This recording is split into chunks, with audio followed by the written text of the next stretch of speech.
दोस्तों, happy new year. आज 2023 लग चुका है। यह जो 2023 जिस कैलेंडर के आधार पे आप जिएंगे और जिस कैलेंडर के आधार पे आपने पिछला वर्ष जिया है, जिन तिथियों, जिन दिनों, जिन महीनों, जिन तारीखों के आधार पर आप अभी तक कैलेंडर देखते आए हैं या अपना जीवन जीते आए हैं, वह कैलेंडर कहाँ से आया?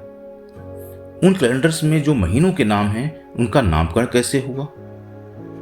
उसका अर्थ क्या है? क्या आप ये पता है? नहीं, बहुत कम लोगों को पता है ये कि इनका अर्थ क्या है, नामकरण कहाँ से हुआ और कैसे हुआ। दोस्तों, मैं हूं विकास सिंह और आप देख रहे हैं मेरा चैनल भौगोलिक रहस्य। मैं आपको बताऊंगा आज कि इन 12 महीनों, पूरे कैलेंडर के 12 महीने के नाम और उनका अर्थ क्या है। तो दोस्तों, यह कैलेंडर जो हम देखते हैं, इसे ग्रेगोरियन या रोमन कैलेंडर कहते हैं। हमारा भारतीय कैलेंडर अलग है और यह कैलेंडर अलग है। इसमें जनवरी से लेकर दिसंबर तक आप 12 महीने देखते हैं, लेकिन यह पूरे 12 महीने हमेशा नहीं थे। इनमें कई बार परिवर्तन हुआ है। प्राचीन काल में इस कैलेंडर में मात्र 10 महीने हुआ करते थे और इसकी शुरुआत होती थी मार्च से और अंत होता था दिसंबर में। इसीलिए मार्च महीने को इस कैलेंडर का शुरुआती महीना माना जाता था और इसीलिए मार्च महीने का नाम रोमन देवता मार्स के नाम पर पड़ा है। रोमन वर्ष का प्रारंभ इसी महीने से होता था और मार्स मार्टियस का अपभ्रंश है जो आगे बढ़ने की प्रेरणा देता है। शरद ऋतु समाप्त होने पर लोग दुश्मन देश पर आक्रमण करते थे, इसलिए इस महीने का नाम मार्च हुआ है। तो दोस्तों, इसके बाद जब लोगों को थोड़ा थोड़ा भूगोल का एहसास हुआ या भूगोल के बारे में जानकारियां बढ़ी और यह पता चला कि पृथ्वी और चंद्रमा सूर्य के चारों ओर चक्कर लगाते हैं, कितने दिनों में चक्कर लगाते हैं, तब पूरे वर्ष की गणना जितने दिनों में की जाती थी उसके अकॉर्डिंग यह जो 10 महीने था वो कम पड़ते थे। इसीलिए इनमें 2 महीने और जोड़ने की आवश्यकता महसूस हुई और कालांतर में इनमें 2 महीने और जोड़ दिए गए और वो हैं जनवरी और फरवरी। बाद में ना जोड़कर स्टार्टिंग में जोड़े गए, पहले जोड़े गए ऋतुओं के आधार पर बैलेंस करने के लिए। तो नया महीना आया जनवरी और फरवरी। तो हम एक एक को देखते हैं 12वें महीने को। जनवरी वर्ष के पहले महीने जनवरी का नाम रोमन देवता जेनस के नाम पर पड़ा है। मानता है कि जेनस के 2 चेहरे हैं, एक से वह आगे तथा दूसरे से वह पीछे देखते हैं। इस तरह जनवरी के भी 2 चेहरे हैं, एक से वह बीते वर्ष को देखता है तथा दूसरे से वह अगले वर्ष को देखता है, यानी 2 वर्षों के बीच का माह। जेनस को लैटिन भाषा में जैन अरिस कहा जाता है, जो बाद में जनवरी हो गया। तो इन जनवरीज के नाम पे ही इसका नाम जनवरी पड़ गया। दोस्तों, दूसरा महीना आता है फरवरी। इस महीने का संबंध लैटिन के शब्द फैबरा से है। इसका अर्थ है शुद्धि की दावत, शुद्धि की दावत।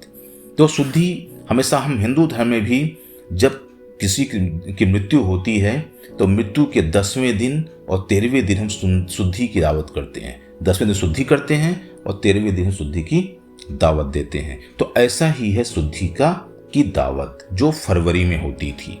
तो पहले इस माह में 15 तारीख को लोग शुद्धि की दावत दिया करते थे। कुछ लोग फरवरी माह का संबंध रोम की एक देवी फेबर एरिया से भी मानते हैं, जो संतानोत्पत्ति की देवी मानी जाती है। तो फरवरी का नाम कहां से आया दोस्तों? फेबर एरिया से फरवरी हो गया। तीसरा महीना और प्राचीन समय का पहला महीना मार्च, और इसका नाम हमने पहले बताया। मार्च रोमन देवता मार्स से, प्रमुख देवता थे रोमन के, मार्च के नाम पर पड़ा और इसे ही रोमन वर्ष का प्रारंभ महीना माना जाता था। और इनका नामकरण, चूंकि यहाँ पे दुश्मनों से युद्ध का समय भी होता था, चूंकि वसंत काल शुरू होती थी और इस कारण से लोग अपने नए काम करने या युद्ध लड़ने या नए देश पे आक्रमण करने का कार्य भी करते थे। इस कारण से मार्च भी कहा जाता था। तो 3 महीने हो गए। चौथा महीना आता है अप्रैल। इस महीने की उत्पत्ति लैटिन शब्द एस्पेरायर से हुई है, जिसका भाव है या इसका अर्थ है खुलना। रोम में इस माह कलियां खिलकर फूल बनती थीं, अर्थात बसंत का आगमन होता था। प्रारंभ में इस महीने का नाम एप्रिलिस रखा गया था। एप्रिलिस से ही इसका नाम अप्रैल पड़ गया। अगला महीना है मई। मई रोमन देवता मरकरी की माता मैया के नाम पर मई महीने का नामकरण हुआ। मई नाम की उत्पत्ति लैटिन के मेजोरेस शब्द से भी मानी जाती है, तो मई का नाम पड़ा मैयारा, मैया से मई हो गया। अब आते हैं अगला महीना जून। इस महीने शादी करके लोग घर बसाते थे। रोमन लोग इस महीने शादी करके घर बसाते थे, इसलिए परिवार के लिए उपयोग होने वाले लैटिन शब्द जेन्स के आधार पर जून का नामकरण हुआ। एक अन्य मतानुसार या एक अन्य अर्थों में देखें तो जून महीने का नाम जीसस देवता की पत्नी जूनो के नाम पर भी माना जाता है, तो जून। अगला महीना आता है जुलाई। जुलाई राजा जूलियस सीजर का जन्म एवं मृत्यु दोनों जुलाई में हुई थी, इसलिए इस महीने का नाम जुलाई कर दिया गया, यानी राजा जूलियस सीजर के नाम पर ही जुलाई महीने का नाम पड़ा है। अगला महीना था अगस्त। जूलियस सीजर के भतीजे अगस्टस सीजर ने अपने नाम को अमर बनाने के लिए सेक्सटिलियस का नाम बदलकर अगस्त कर दिया, जो बाद में केवल अगस्त हो गया। तो इसका एक्चुअल नाम था अगस्टस, जो बाद में इसका नाम अभ्रंश रूप में अगस्त कहा जाने लगा। नेक्स्ट आता है सितंबर। रोम में सितंबर को सेप्टेबर या सेप्टेम्बर कहा जाता था। लैटिन भाषा के शब्द सेप्टे का अर्थ सात एवं बर का अर्थ है वां, यानी सातवां, यानी सितंबर का मतलब हुआ सातवां, किंतु बाद में यह 9वां महीना बन गया। चूंकि पहले जब मार्च से स्टार्ट होता था 7वां महीना था, लेकिन जनवरी से हो गया तो 9वां महीना हो गया, लेकिन अभी भी इसे सितंबर यानी 7वां ही कहा जाता है। अक्टूबर। अक्टूबर महीने का नाम लैटिन भाषा के शब्द आक्ट के आधार पर पड़ा है और जिसका अर्थ है 8वां, परंतु 10वां महीना होने पर भी इसका नाम अभी भी अक्टूबर ही चलता आ रहा है। जब मार्च पहला महीना था तब इस 8वां था, लेकिन अब यह 10वां महीना हो चुका है, लेकिन अभी भी नाम इसे अक्टूबर यानी 8वां महीना ही है। नवंबर हमारा 11वां महीना।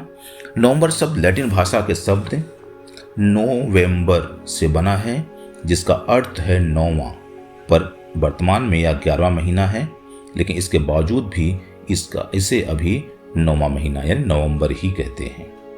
दिसंबर। लैटिन शब्द डेसेम के आधार पर दिसंबर महीने को डेसेम्बर कहा गया है। यह वर्ष का 12वां महीना है, लेकिन जब यह मार्च से स्टार्ट होता था 10वां महीना था दिसंबर यानी 10वां महीना, लेकिन वर्तमान में 12वां महीना है। तो दोस्तों, इस प्रकार से जनवरी से लेकर दिसंबर तक रोमन कैलेंडर या गैलिलियन कैलेंडर के 12 महीने हैं, जिसे हम विभिन्न नामों से जानते हैं, इनके विभिन्न अर्थ हैं। Thank you. आज इतना ही। देखते रहिए हमारे चैनल भौगोलिक रहस्य। अगले में पार्ट में हम आएंगे फिर से एक नया पार्ट लेकर, उसमें हम आपको बताएंगे कि आखिर इनमें 12 महीने ही क्यों हैं और इनमें सबसे छोटा महीना फरवरी 28 दिन का क्यों है। थैंक यू, धन्यवाद।